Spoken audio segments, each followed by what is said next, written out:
contacted by the National Convener of the UN Food Systems Nigeria.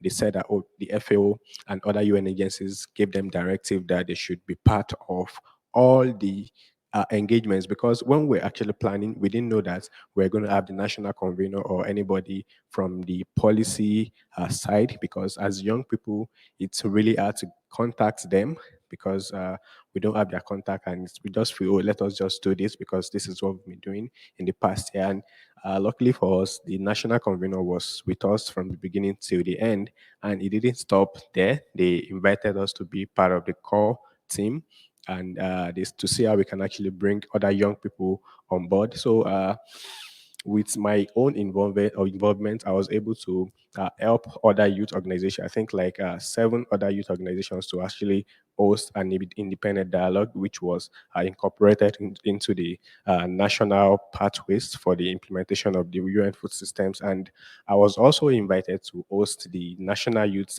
dialogue, and that was how the engagement started. During the engagement, I was able to meet with the country director of Global Alliance for Improved Nutrition. He told me, "Oh, there is actually a global movement, and if I'm interested, I can also be part of it." And that was why, or that was how I was able to join the Act for Food, Act for Change campaign movement. And it's been really exciting because it's has given me and my other colleague from other part of the world direct access to policymakers, to other young people, to organizations, and all to actually see how we can, contribute to the food system implementation. And currently in Nigeria, we are looking at implementing some of the recommendations that came out of the food systems pathway. And for the Act of Food, Act for Change campaign, we've done a lot. At the moment, we have about 160,000 pledges, and about is it close to 100K votes, and it's been really amazing. And now we are looking at implementation of some of the actions for change in Nigeria. We are really particular about employment, creating employment for young people and agripreneurs, and that is why everywhere I go, I talk about how we can actually, build young people's capacity. And what we are trying to do going forward is to see how we can actually start building the capacity of young people using technical skills around the agricultural value chain. We are actually going to start with 8 states with maybe some funding available, and also see how we can actually incorporate and bring other stakeholders to actually join efforts together to achieve this. And I think I would like to stop there and hand over to Miriam. Thank you. Thank you, Aziz. Okay, thank you, and welcome to the people who just joined us. Okay, so anyone, any thoughts about what this might be? No, yeah, if everyone can see. I have, or if you'd like a printout, there's a few going around, a few copies.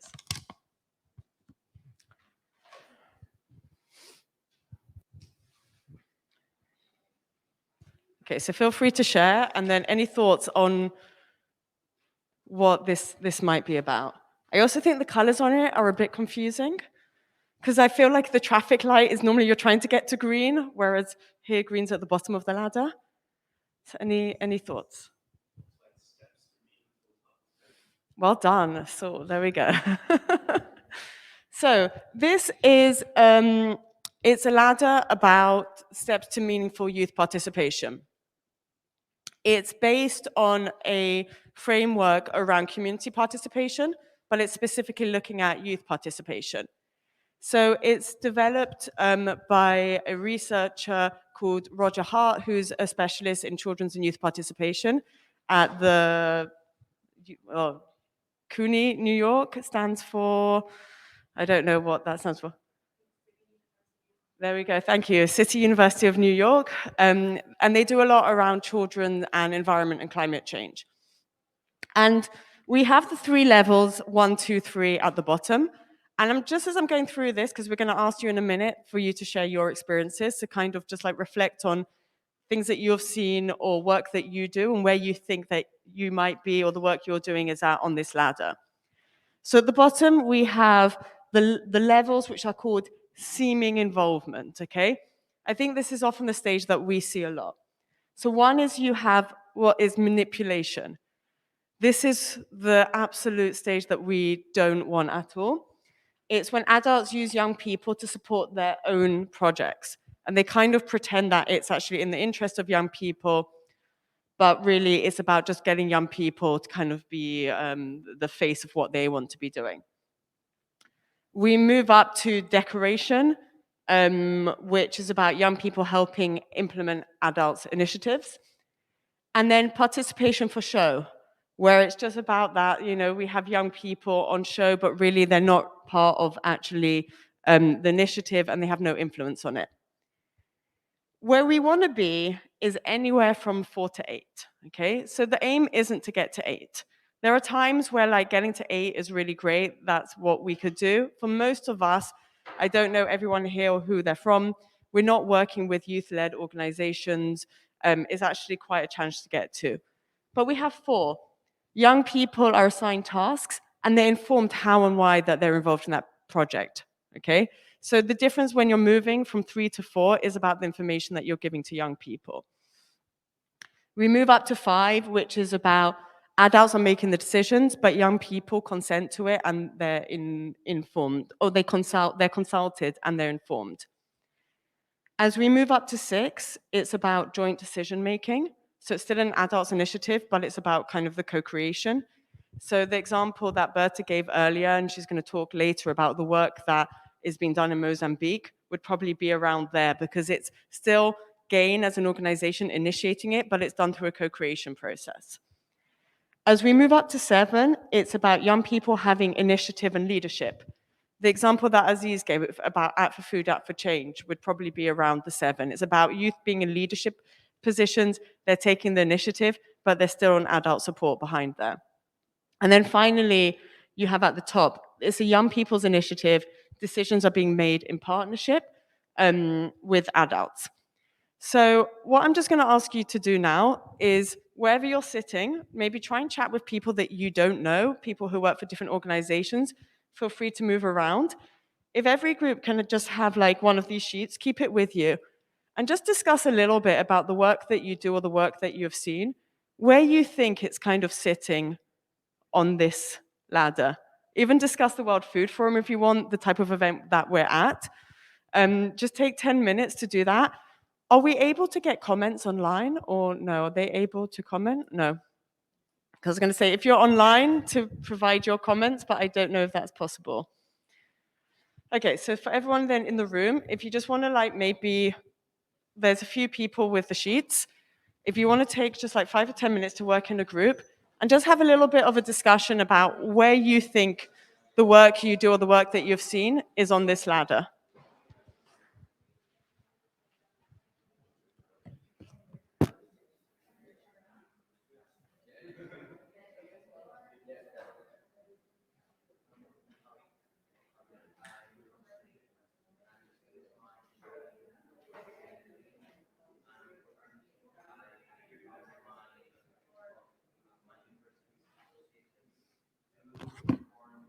If you're online, I think it's this one's on. Okay, sorry. I'm just sending a message to everyone online so you can carry on. If you're online, if you just want to look through this ladder, share your comments in the chat box about the type of work you do, about the type of work you've seen, and where you think it might be at on this ladder of participation.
Okay, so I just want you to think now, and also for the people online, just for the next 5 minutes, how do you think we can move to higher up on the ladder?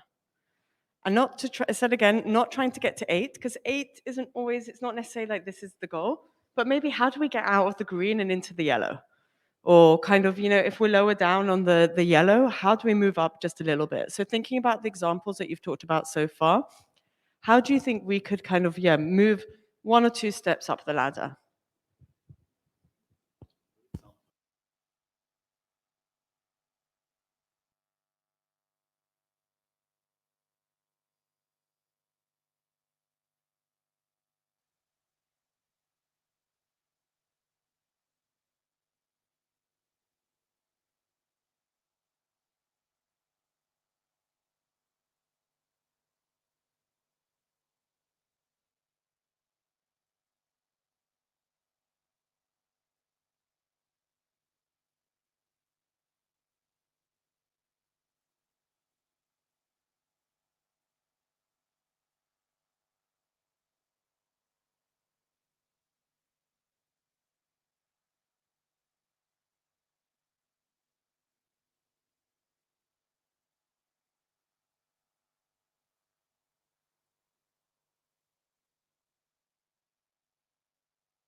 Sorry. Okay.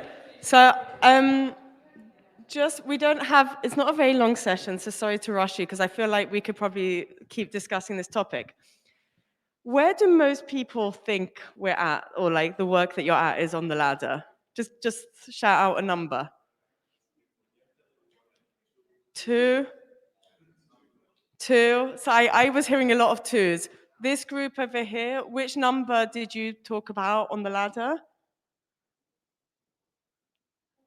Four. Okay. Oh, wow. Okay. So that group, I think it'd be interesting to hear their experience. I think a lot of people that I was hearing was talking about decoration. Just as I was going around, they were talking about either it's having young people just for show or not having the right type of young people. So kind of let's put it like that. You were talking about this, you're a young farmer and you're saying that actually having discussions about young farmers where there's no young farmers present or not actually kind of actively participating in the discussion.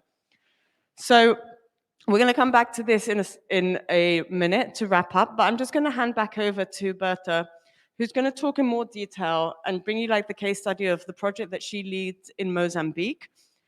And that's directly working with adolescent girls. So a much younger audience than maybe the people we're interacting with here, which has been co-created actually with adolescents themselves. So we've got a lovely box, which I took on the train and it survived. So here we go.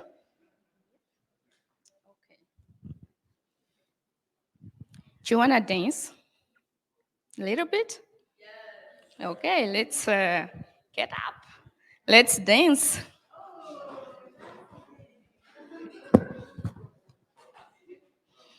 Okay, I'm gonna do some movements and you guys will copying me. And then I will like invite someone to do a different movement and we copy, right? Okay, ready? I do like this. You guys do like me. I do like this. I do like this. If I were in Mozambique, we wouldn't do like this. We would shake it, like really shake it. But I can do right here. So we will just sweat. So let's go. I do like this. I do like this. I do like this. You guys have to do it. So I'm gonna randomly select someone to come here and do some different movement. It's okay? Aziz? Aziz? Aziz, come here and show some movement and we're gonna copy you. We do like Aziz. Mm? Yes. Okay, I do like Aziz. We do like Aziz. We do like Aziz. You do like Aziz, and then you can choose another one.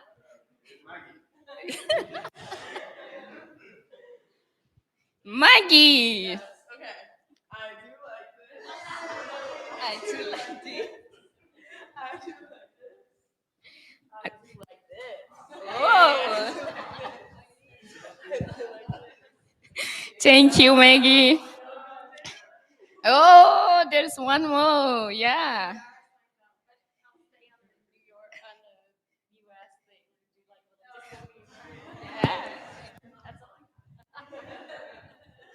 Okay, thank you.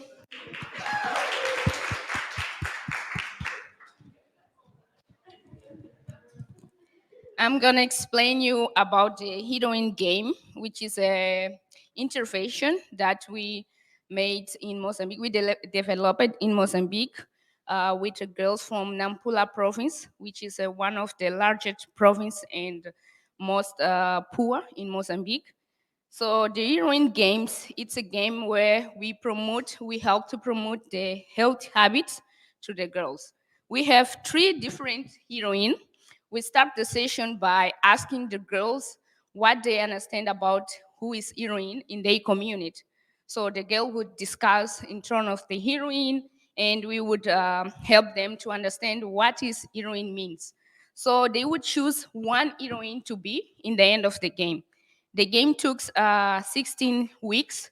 So in each week, she received one book, which is inside of the box. I'm gonna open the box.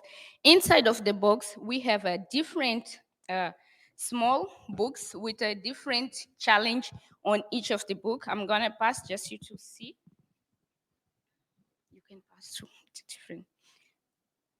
And we have one invitation card. So in the first session, the girl would take the card to the parents, so the parents can sign an authorization the girls and allow them to participate on the game. If the parents allow the girls to participate in the game, they can come in the next session and they receive one of these books. So the book is writing their names and the number of the session. So in the books they have 4 challenge. They have a challenge when the girl need or have to eat 1 fruit per week, and there is a mentor in the group is the one who will confirm if the girl already eat the fruit or the things that are in the challenge. Each book have different challenge, but it's linked within eating breakfast, which is the something that the girls are not eating in Mozambique. Why they're not eating breakfast? Because they believe the breakfast is something that they could buy, or it's when they have bread, not when they have pumpkins or when they have sweet potatoes or porridge, which is it's something that's occurring in their community. They believe the bread or the snacks that they can buy, it can be the breakfast, and they believe that is the healthy breakfast. So what we want to teach here is that in the community, they have a different type of product and fruits that they can have as a breakfast. So they also have a own way to cook the different products that they have. So inside of the book, we have different recipes made by the products available on the community. So they don't need to buy different things that they don't know or they are not exist in the community. Most of the girls weren't able to buy things, so that's why we bring on the recipes that is available in the community. So when the girls come in the next week, if they complete all decision, they will obtain a present, and the present it's made. Can you help me open this?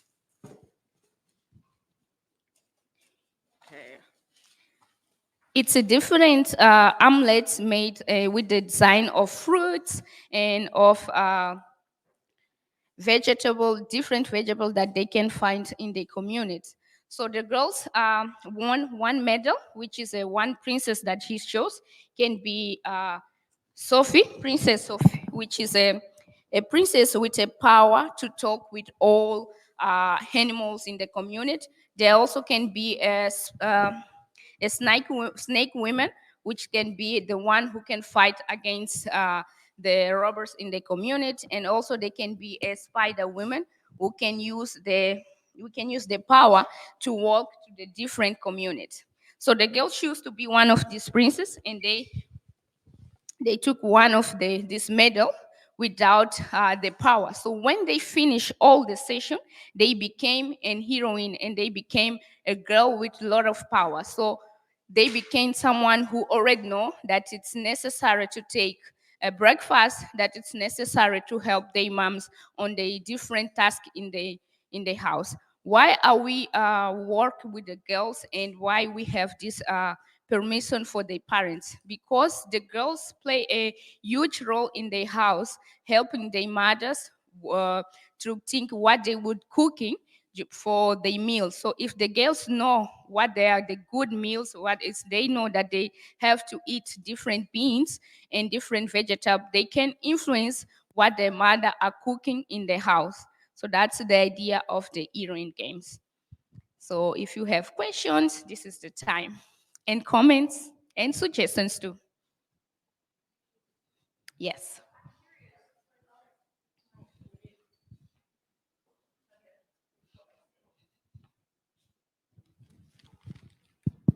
Yeah, I'm Willa. So I'm curious, how old is the target group?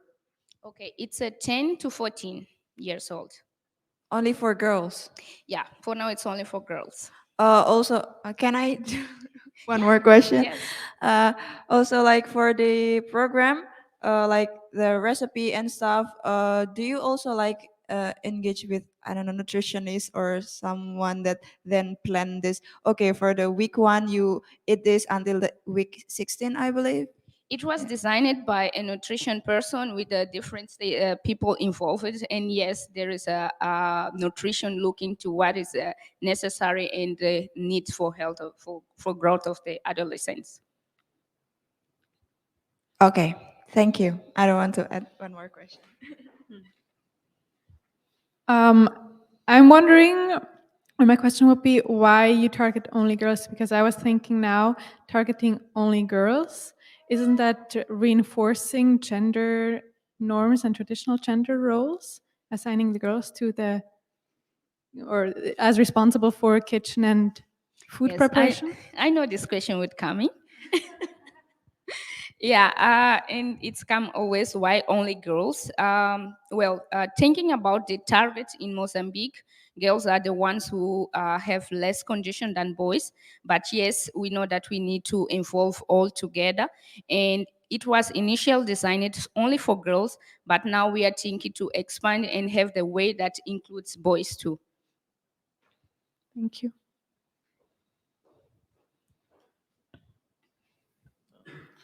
I wanted to ask if where is that they have to go to get the books and the prices. So you have like, is it at school or where do they have to go?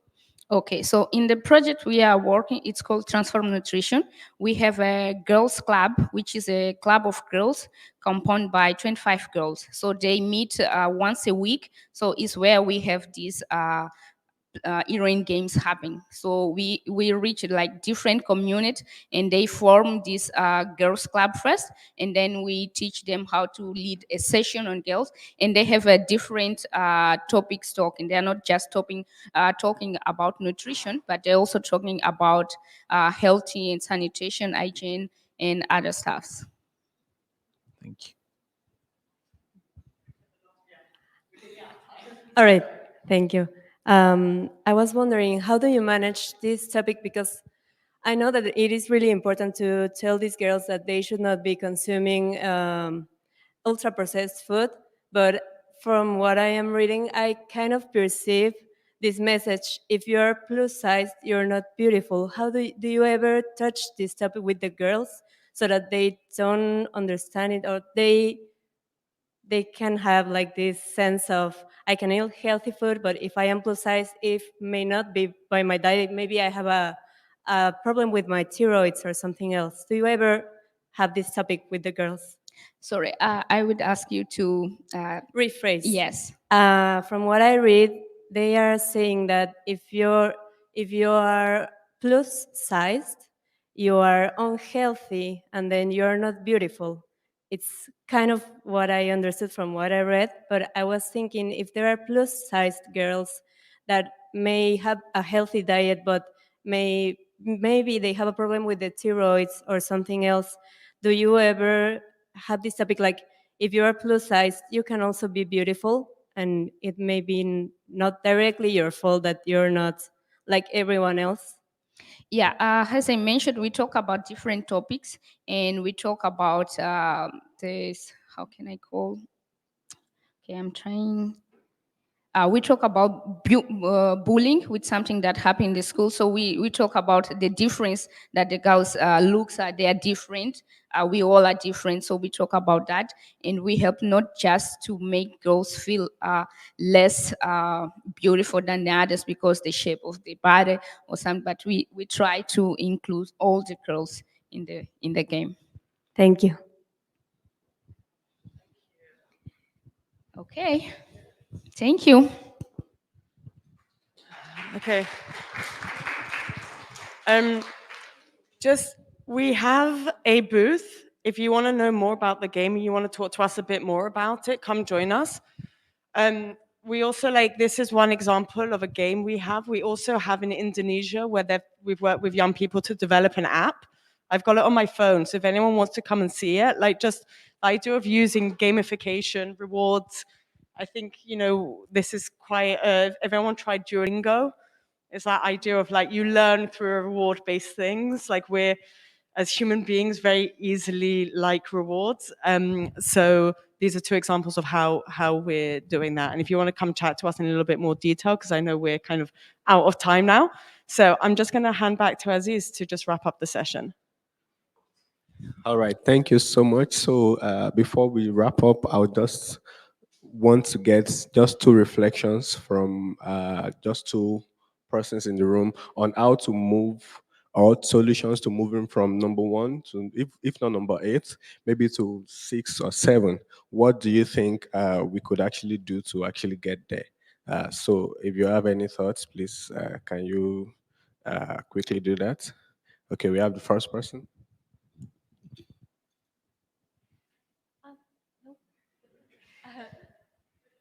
Well, I could just say that from moving that upper in the ladder, I would also think like from both sides, like young people and young at heart people, to have this sense of every contribution and every experience from each one of us brings our own value to the table, so we can all add up to build better projects and better systems around us. Thank you. Just to add, first thing we have to be like, and that was a suggestion made yesterday by Ambassador Hans Hoeven from the Netherlands, who's been really a youth advocate. We have to be honest for that first thing. So it's not okay that we share on our social media, hey, World Food Forum, let's see, that it was 10 young people. There was 50% of the time for propaganda, and then the rest of the time we share a little for youth when there was nobody. So it was completely wrong, and if we knew, we should have been at the door saying, hey, let us enter at least.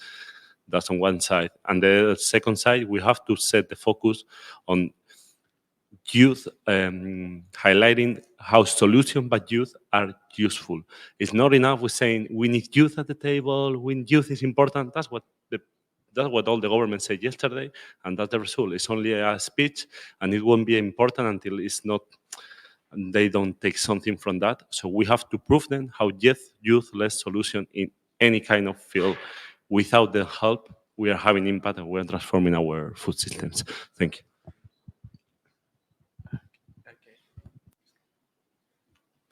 I continuing with he said. I also think that it's really difficult to follow all the events and little sessions that we're having this week. And maybe if we had a separate event in time, like a different week for the youth forum, that would help giving us a bigger space or at least to have more attention. So that's just. Okay, I'll start with what the team said earlier. Education is important. And then when you educate the youth, most especially the education will come from the adult, the leaders. And then there should be a deliberate succession plan. The will to let go eventually so that the youth now can be decision makers. That's my view. Yeah, thank you so much, everyone. I completely agree with you. So I think as young people, we also need to build our capacities, and we also need to identify an area we're actually very good at and work on that path, because maybe talking about the food systems is actually very broad from production to consumption. So there's need for us to actually identify a niche, and let's see how we can actually build our capacity towards that and engage, because there's for all value chain, there's actually an association or a group of people doing one thing or the other. Let's try to identify that and see how we can actually work collectively together to actually achieve something tangible, because everything is really changing, including a policy. But then we really don't, for example, in Nigeria, we are not looking at changing any policy again. We want to reform the policies to actually adjust to what is really happening right now. 2 years ago or 3 years ago, we didn't know COVID was going to come. COVID came, and we are still battling with it in some part of Africa. So there's need for us to, work on reforms. And talking about reforms, there's need for inclusion of young people in the old policies and committees. We don't really have young people, but then what they need to now do is to inclusion of young people for the purpose of sustainability, as my brother has rightly said. And on this note, I would like to thank everyone for joining us on this session, and we look forward to more engagement. Like Miriam has said, we have an exhibition stand, so you could stop by to say hello to us, and we could take the conversation forward. Thank you so much, and God bless.